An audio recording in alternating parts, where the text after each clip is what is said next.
عربی حکایت ہے کہ ایک بادشاہ اپنی جوان سالہ بیٹی کی شادی کو لے کر بہت فکر مند رہتا تھا۔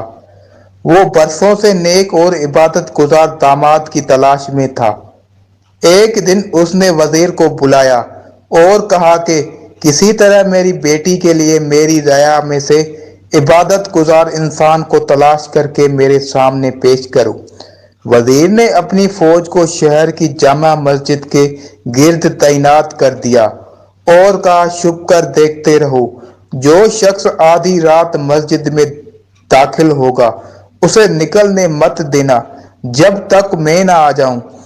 اسی وقت ایک چور چوری کرنے کے ارادے سے گھر سے نکلا اور دل ہی میں سوچا کیوں نہ آج شہر کی جامع مسجد میں جا کر چوری کی جائے، وہاں مسجد کا قیمتی سامان چرایا جائے۔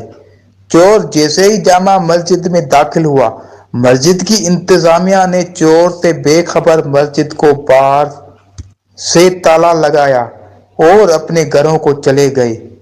فوجی دستوں نے وزیر کو اطلاع دی کہ لگتا ہے کوئی عبادت گزار آیا ہے، مگر مسجد کو تالا لگ چکا ہے۔ اب صبح کی اذان پر ہی مسجد کھلے گی تو پتہ چلے گا کون ہے۔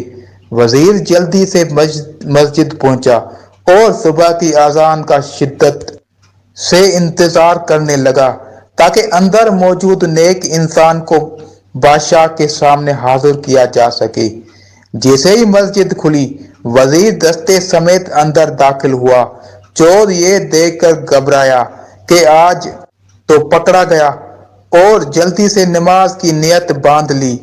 جو ہی سلام پھیرا تو فوراً کھڑا ہو کر دوبارہ نیت باندھ لیتا۔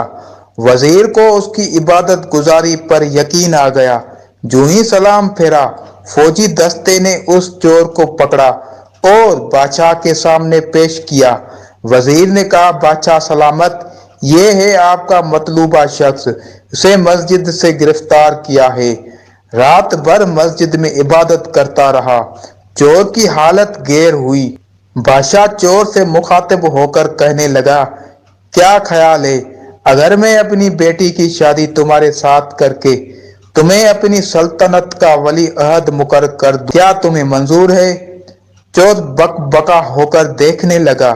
ڈرتے ڈرتے پوچھا، عالیجاں، یہ کرم نوازی کس وجہ سے ہے؟ بادشاہ نے کہا، تم عبادت گزار ہو، رات بھر مسجد میں رہے، صبح اذان ہونے پر باہر آئے۔ چور دل ہی دل میں سوچنے لگا، اے اللہ، میں چوری کی نیت سے ہی صحیح مگر تیرے گھر گیا، کھلاوے کی نیت سے ہی صحیح نماز ادا کی اور بدلے میں تو نے دنیا میرے قدموں میں ڈال دی۔ اگر میں سچ مچ عبادت گزار ہوتا اور راتوں کو تہجد پڑھا کرتا تو پھر تیرا انعام کیا ہوتا؟ وہیں کھڑے کھڑے نامزد ہو کر تائب ہوا۔